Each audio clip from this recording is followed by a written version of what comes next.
préviens tout de suite, cette vidéo, elle sera faite dans la douleur. La chaleur est insupportable, que ça soit dehors en plein jour ou en pleine nuit où tu peux pas ouvrir parce que sinon moustique partout. Je vous avoue que ça va être très difficile. Donc vous étonnez pas si je suis à grosses gouttes ou que y a mes cheveux qui changent d'un coup comme ça, la transpiration.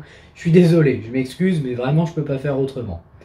Donc parlons de My Hero Academia.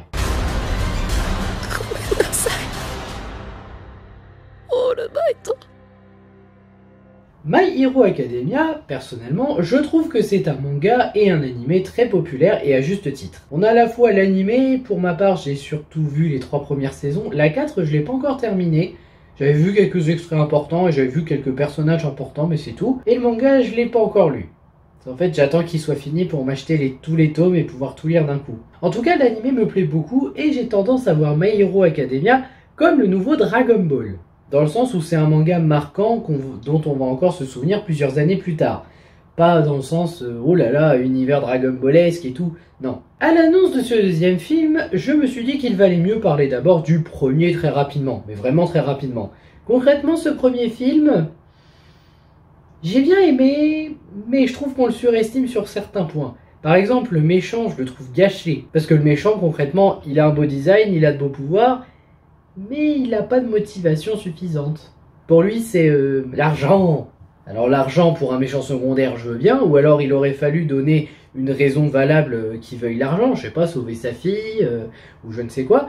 Mais là, non. Non, c'est juste l'argent pour le plaisir parce que je suis un méchant. Bon, on a vu mieux comme méchant, hein, je le dis tout de suite. Mais bon, le film dans l'ensemble est quand même bien, je vous conseille d'y jeter un œil, ça vaut vraiment la peine. Et donc ce deuxième film, après avoir vu le premier, je savais pas trop quoi penser. D'un côté, j'avais hâte de le découvrir parce que ça avait l'air d'être un film vraiment travaillé en termes d'histoire, tout comme le premier. De l'autre, j'avais peur d'être un peu déçu par le méchant ou autre, comme dans le premier opus. Est-ce que c'est le cas? On va voir ça tout de suite. Mais d'abord, quelle est l'histoire du film My Hero Academia Heroes Rising? Ouais, les héros s'élèvent. Izuku et ses camarades sont envoyés sur l'île de Naboo. Non, pas ce Naboo, s'il te plaît, c'est pas le moment. Mais c'est pas le bon univers surtout. Cette île est une île prospère où il n'y a pas eu beaucoup de danger et où Izuku et ses camarades doivent s'occuper justement des habitants, veiller à leur bien-être, comme des héros. Oui, c'est une espèce de stage. Pourquoi pas? Moi je trouve que ça fonctionne. Le problème est qu'un nouveau méchant fait son apparition en la personne de Nine. Celui-ci est à la recherche d'un être en particulier et avec ses acolytes, il compte bien le retrouver sur l'île et faire en sorte que personne ne l'arrête. En gros, c'est l'histoire du film. Et qu'est-ce que j'ai pensé de ce film? J'ai dit que le premier était quand même bien. Et ben je trouve que le 2 le surpasse un petit peu plus. Je vais vous expliquer pourquoi. C'est un film vraiment prenant, c'est un film qui te donne envie de le suivre du début à la fin. Certes, c'est une histoire classique, mais honnêtement, moi, du début à la fin, j'ai eu envie de suivre et pour beaucoup de raisons. Mais une fois n'est pas coutume, on va d'abord commencer par les défauts. Sinon, on va dire que je suis trop gentil avec le film et que je le trouve parfait. Non, aucun film n'est parfait. Même mes films préférés ne sont pas parfaits. Dans la partie négative, je commencerai par parler du schéma scénaristique. Honnêtement, le schéma scénaristique est le même que pour le premier film. Le premier film, c'était Izuku qui rencontre ses camarades sur une île isolée, où ça va mal se passer. Bah là, c'est à peu près pareil aussi, sauf qu'ils sont tous arrivés en même temps et c'est pour un stage. Les seules vraies différences, c'est que il n'y a pas de héros pour les aider, des héros adultes responsables qui pourraient les sauver au dernier moment, comme All Might dans le premier film, et c'est pas le même style de méchant. Voilà, concrètement ce sont les seules différences. Mais le schéma scénaristique, c'est le même, du moins sur les débuts, et ça passe un peu pour de la fainéantise. En même temps, c'est pas toujours facile de changer le schéma scénaristique. Ensuite, je parlerai d'une incohérence par rapport à la série, parce que ce film est canon, hein, je tiens à le dire. Enfin, apparemment par rapport à l'animé, il est canon, par rapport au manga, je ne sais pas. Mais à l'animé, il est canon. Donc canon à l'animé. Mais il y a quand même une incohérence, c'est que donc la classe d'Izuku, la seconde A, si je dis pas de conneries, a été envoyée sur une île déserte alors qu'ils sont souvent attaqués par des méchants. C'est pas très responsable de la part de l'académie. Surtout que le directeur en a parlé avec All Might et avec justement les responsables de l'île. Donc je vous avoue que sur le coup, ça m'a fait...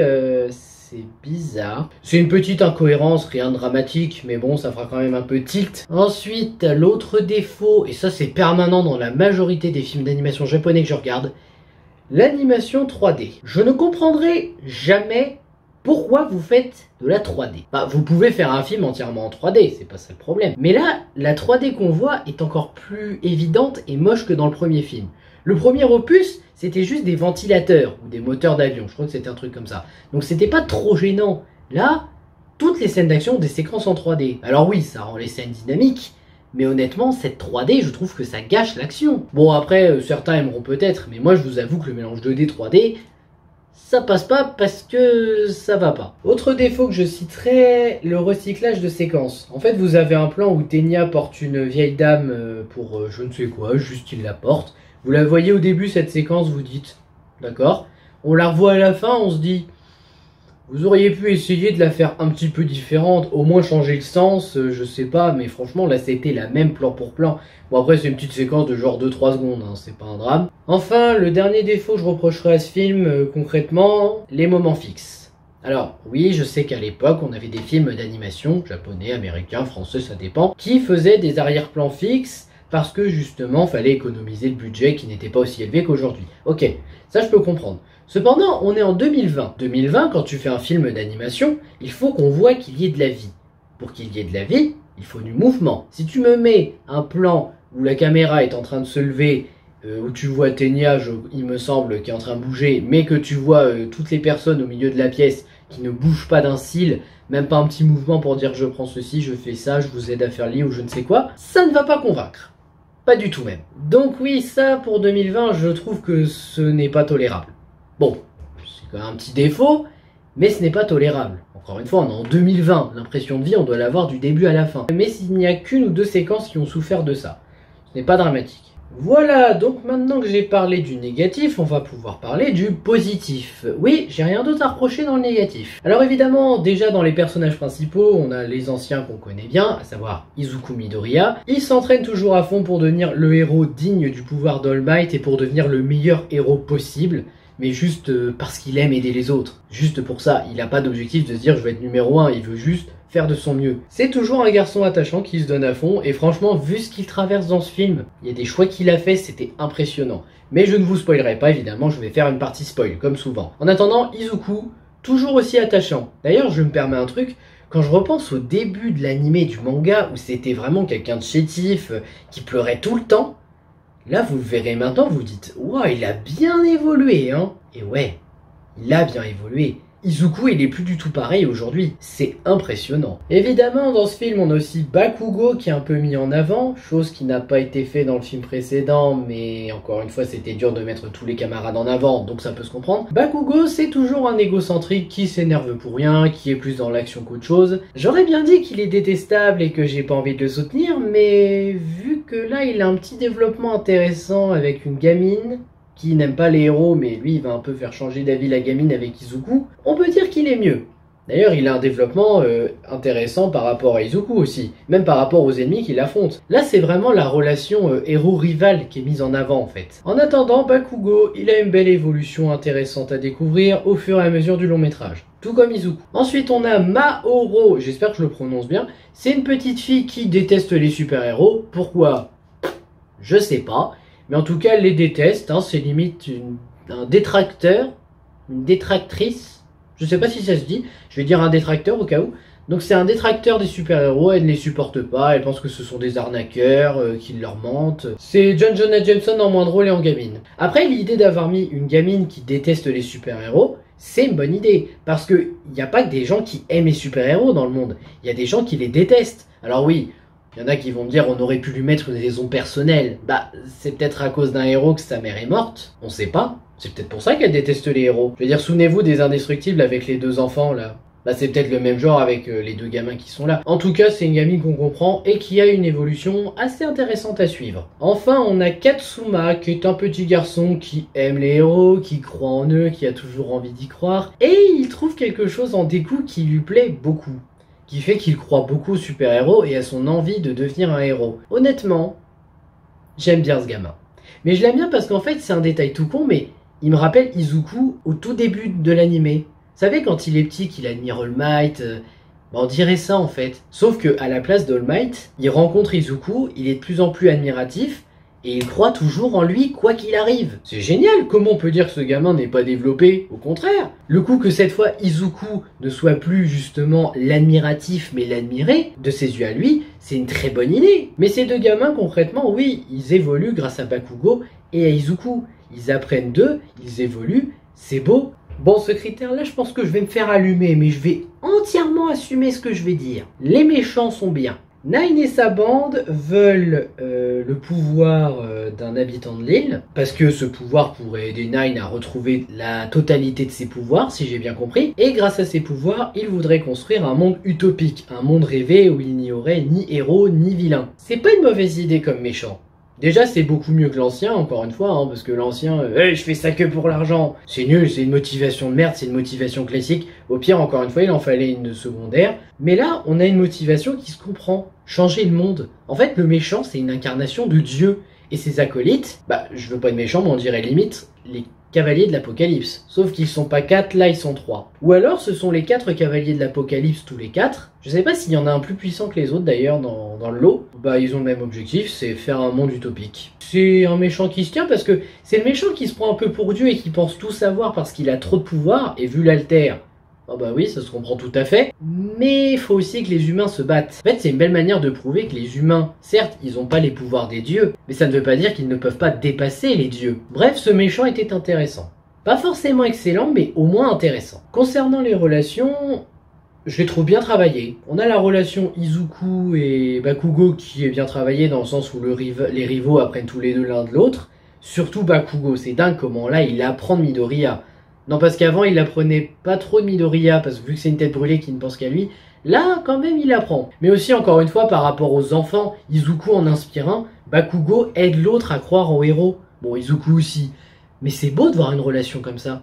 C'est vraiment magnifique. Les héros sont censés incarner l'espoir, apporter l'espoir aux gens. Mais les humains lambda aussi peuvent apporter de l'espoir aux héros. C'est beau, c'est ça cette relation. On a les humains qui apportent de l'espoir aux héros pour qu'ils soient motivés à les protéger, et on a les héros qui apportent de l'espoir pour protéger les habitants. Une relation à double tranchant mais qui fonctionne très bien. En termes de symbolisme, il y a beaucoup de choses comme l'attaque One for All qui pour moi maintenant prend un tout autre sens vu ce qui se passe, mais encore une fois j'en parlerai en partie spoil. On a aussi ce que représentent Bakugo et Midoriya pour les enfants qui les soutiennent, même les héros en eux-mêmes pour la ville, pour les habitants, et même le méchant. Parce que vous savez, moi, le méchant, là, dans ce film, Nine, il me fait penser à Apocalypse. Le mec, il arrive, il massacre tout sur son passage, il pense à rien, il se dit juste « je veux ce que je veux, je viens le chercher », et il y va, mais sans difficulté. Le mec, il me rappelle vraiment Apocalypse. C'est vraiment la métaphore du dieu qui se croit au-dessus de tout le monde, et qui se dit « je veux, je prends ». Sauf que les humains, ils se défendent. Un dieu, un faux dieu en l'occurrence. Mais honnêtement, ça fonctionne. Franchement, il y a aussi de très beaux messages à retenir de ce long métrage. Bon, évidemment, le coup de l'espoir dont j'ai déjà parlé. Le fait qu'un héros ne devient pas un héros uniquement par lui-même, mais aussi grâce aux autres. Qu'un héros doit savoir faire équipe pour affronter certaines épreuves aussi. Il y a vraiment de beaux messages à retenir de ce long métrage. Peut-être un peu plus que dans la série. Même si encore une fois, j'adore la série My Hero Academia. L'univers est bien, hein, on retrouve les personnages qu'on connaît, de nouveaux environnements avec l'île, et quelques nouveaux personnages avec les méchants, et de nouveaux alters. Et putain, les méchants, ils ont de ces pouvoirs. Oh là là, j'adore. Ah, pour des méchants, les bons pouvoirs, là, franchement, vous avez bien choisi. Parlons un peu des musiques. C'est jouissif. Bon, pas toutes les musiques, mais il y en a, elles sont vraiment jouissives comme musique. J'ai adoré. Déjà, rien que la première, elle est superbe. La musique d'intro, elle m'a totalement mis dans le film. Et la musique du combat final, le moment ultime. Ah, vous n'avez pas le droit de me dire que ce thème n'est pas épique. Il est épique. Non mais honnêtement, c'est vraiment un superbe thème, c'est même la meilleure musique du film. Écoutez-la si vous pouvez, elle est sur YouTube. Regardez plutôt le film d'abord. Je pense que vous l'apprécierez mieux en regardant le film d'abord. Moi en tout cas j'adore la musique, je l'ai écoutée en boucle après tellement je l'ai aimé. La mise en scène est très bien travaillée, sur ce point là j'ai pas grand chose à dire, surtout dans les moments d'action. Ça me permet d'ailleurs de vous parler de l'action du film qui est...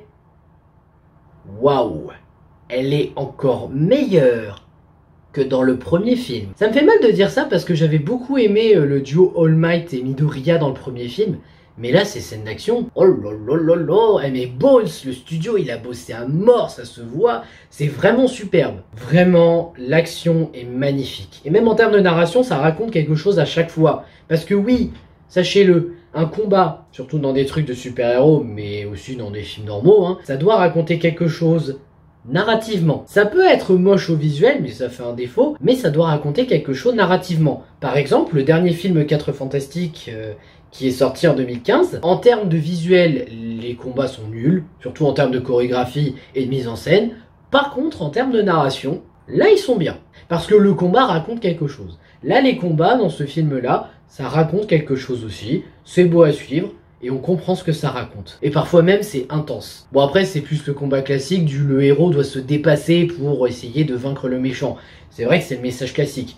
Mais honnêtement, c'est quand même un beau message. D'ailleurs, en parlant d'action, je vous le dis rapidement, vous n'aurez jamais vu les élèves de UA morfler autant en ayant utilisé leurs haltères. L'animation a été très bien travaillée. De ce côté-là, c'est beau, c'est même très beau. C'est plus beau que l'animé même, encore heureux, c'est le minimum pour un film. C'est même mieux animé que le premier film, je trouve. Bon, l'humour classique aussi de My Hero Academia, l'humour qui peut te faire sourire, rire ou pas. Moi perso, ça me fait rire ou sourire. Et ça marche aussi ici. Mais encore, il y a moins de blagues et plus de sérieux dans ce film-là. Ah, je vous assure, les blagues, c'est genre que dans la première partie. Après, c'est vraiment que du sérieux pendant tout le long. C'est impressionnant, mais c'est beau. Les costumes et les designs sont bien choisis et bien travaillés aussi, je trouve. J'aime bien les designs des méchants, vraiment, je sais pas pourquoi, mais les designs étaient chouettes. Et enfin, le doublage est de bonne qualité. Bon oui, il n'y a que la VOST à l'heure où je fais cette critique. J'espère qu'on aura la VF, je compte bien le revoir en VF. Voilà, donc tout est dit, mais pour la partie spoil, il faut que je vous parle d'une scène essentielle du film. Et quand je dis essentielle, moi c'est une scène qui, franchement, la première fois, m'a scotché sur mon siège. J'étais en mode choqué tellement je m'y attendais pas, mais pas dans le négatif, dans le positif. Imaginez qu'on vous dise déjà, Izuku et Bakugo vont devoir se battre en équipe. Oui, déjà, on est d'accord, on a du mal à y croire. Parce que les rivaux, en général, ils veulent pas se battre ensemble. En général, c'est parce que le rival a la fierté. Quand tu vois Vegeta ou autre, en général, c'est ça. Mais dans le cas précis, ça arrive. Ils se battent ensemble. Le pire, c'est qu'ils ont des coordinations incroyables. Hein. Ils se battent super bien ensemble. Et là, vous allez me dire, mais est-ce qu'ils peuvent faire mieux? Mais ils ont fait mieux. Quand tout espoir est perdu, que tous les héros sont à terre, qu'il n'y a plus qu'Izuku et Bakugo, mais qui eux sont prisonniers. Izuku se dit, il n'y a qu'un moyen d'y arriver. Il tend sa main à Bakugo, et là les deux redescendent en mode badass. Izuku a partagé le One for All avec Bakugo. Alors je sais que dit comme ça, c'est bizarre, mais qu'on le voit, c'est juste... Waouh! En termes de mise en scène, en termes de musique, encore une fois, la plus belle musique du film, je crois que c'est ma scène préférée. Mais uniquement parce que j'aime beaucoup l'action, hein, même si je regarde aussi en termes de narration. Visuellement, quand ça pète, ça me plaît aussi. Ah non, mais vraiment, juste cette scène, ce moment, c'est beau. Alors par contre, il y en a qui pensent que ce moment, c'est du fanservice gratuit venant d'une fanfiction. Alors honnêtement, moi je ne lis pas de fanfiction, parce que je trouve que c'est de la merde en général, même s'il y en a des bien écrites, et je peux comprendre l'avis de certains. Cependant, tu as la mauvaise fanfiction et la bonne fanfiction, y compris pour le fanservice. La mauvaise fanfiction, c'est une fanfiction qui passe juste son temps à vouloir faire tes fantasmes. Bon, fantasmes, je parle pas forcément de mettre tel ou tel en couple. Ça peut être aussi du genre, moi je veux un combat tel ou tel, mais un combat juste comme ça pour le visuel... Voilà, ça c'est de la mauvaise fanfiction. À côté, tu as la bonne fanfiction. La bonne fanfiction, c'est la personne qui sait écrire comme un scénariste, qui détaille bien ses trucs, que tu comprends que derrière il y a un sens, qu'il y a des éléments de symbolisme dans la lecture, genre l'affrontement il doit raconter quelque chose, même le couple en lui-même ça doit raconter quelque chose pour les deux personnages. Et là en fait, je trouve que si c'est le cas, c'est issu d'une bonne fanfiction. Mais honnêtement, ce coup du partage du One for All, je ne le vois pas comme une fanfiction. Ni comme du fanservice en fait. Mais je vais expliquer pourquoi. Quand les personnages font un acte particulier dans un film, ou même dans une série, un animé, un manga, un comics, tous les formats, c'est pour une bonne raison. Cette raison doit raconter quelque chose, elle doit être comprise. Parfois ça peut être sous-entendu, mais elle doit être comprise. Dans le cas du transfert du One for All, on a deux êtres qui sont les derniers remparts de l'humanité, pour sauver les gamins et probablement le monde, hein, vu l'objectif du méchant. Et le héros se dit, le seul moyen d'y arriver, c'est que je partage mon pouvoir avec le rival, pour que là, on ait toute la puissance ultime. Un transfert de pouvoir. Et honnêtement, bah, ça marche. Je rappelle que Bakugo, à la base, il déteste Midoriya. Il ne peut jamais le blairer, jamais le voir, jamais bosser avec lui. Moi je me souviens de leur examen contre All Might, où justement à un moment ils devaient bosser ensemble, en mode Bakugo sacrifie Izuku il va. Izuku, il a sauvé Bakugo, mais Bakugo tout le temps il lui fait la gueule. Bakugo pour moi c'est un peu comme Vegeta. Il veut pas s'entendre avec le héros. C'est pas qu'il ne peut pas, c'est qu'il ne veut pas. Il ne veut pas faire d'efforts. Mais comme Vegeta, tu sens que s'ils doivent faire équipe, c'est vraiment qu'ils ont pas le choix, que la menace est trop grande. Et que là ils affrontent limite un dieu quoi. Bon, le dieu de My Hero Academia qui peut absorber des haltères. Oui, c'est bizarre. Mais c'est limite un dieu. Et oui, pour battre un dieu, il faut que les rivaux s'unissent. Le moment où Izuku partage son pouvoir avec Bakugo, c'est le moment où pour la première fois de leur vie, ils acceptent de coopérer entièrement. Oui, parce que parfois t'as de la coopération, mais elle est pas totale. Tu sens que c'est un effort à faire, mais que c'est pas totalement acquis. Alors que là, à ce moment-là, c'est acquis. Izuku a transféré une partie de son pouvoir. Bakugo est plus fort. Il y en a, ils vont me dire qu'alors Bakugo aurait pu s'occuper du bonhomme tout seul. Non. Parce qu'Izuku, justement, lui, il a peut-être reçu un peu de l'énergie de Bakugo. Ouais, j'avoue que là, c'est pas clair. Mais en tout cas, c'est ce lien entre les deux qui fait qu'ils sont devenus si forts. Et qu'ils ont réussi à vaincre un dieu. Ils ont dépassé leurs limites. C'est ça c'est un critère typique du shonen qu'il faut respecter. Le coup de dépasser ses limites par l'entraînement avec le rival ou quoi que ce soit, c'est très connu. Dragon Ball a souvent d'ailleurs utilisé cet archétype. Hein. Mais dans le cas de My Hero Academia, là, ce qu'on voit... Wow. Je veux dire, moi, la première fois que je les vois faire équipe, et en plus, puissance max, oh là là là là, comme quoi les dieux ne sont pas imbattables. Oui, ça aussi, c'est un message classique, et déjà vu dans Dragon Ball. Le coup de l'humain qui pourrait vaincre un dieu, parce qu'ils n'ont pas encore vaincu Beerus, mais moi je sens que la fin du manga, ça va être ça. Mais là, ça fonctionne pour My Hero Academia. Ça peut être vu comme du fanservice, mais moi, c'est plus le mauvais fanservice que je n'aime pas. L'action gratuite où ça raconte rien, que ça fait juste plaisir aux fans, et surtout où ça met du sex appeal bien gratuit. En général, la jante féminine. Bref, donc ce que j'ai pensé de ce film, j'ai beaucoup aimé, c'était vraiment bien. Donc si vous pouvez le voir, je vous conseille de le regarder. VOST, VF, je m'en fiche, franchement vous faites comme vous voulez, ça ne me regarde pas. Les fans de My Hero Academia, je sens que vous allez aimer. Sauf si vous avez adoré le premier film et que vous êtes du genre à comparer la suite en mode... Oh, c'est nul parce que c'était moins bien. Faites pas semblant, on est dans une génération qui s'amuse à faire ça. Bref, ce film, si vous pouvez le regarder, regardez-le. Moi, personnellement, j'ai beaucoup aimé. Et je pense que je me le reverrai en VF et même prochainement. Parce que vraiment, ça m'a fichu la patate. Voilà, c'était mon avis sur My Hero Academia Rising Heroes, l'éveil des héros. J'espère que ça vous aura intéressé. N'hésitez pas à liker, à partager, à vous abonner et à me donner votre avis en commentaire sur ce film. Et je vous dis à bientôt pour une prochaine vidéo. Ciao!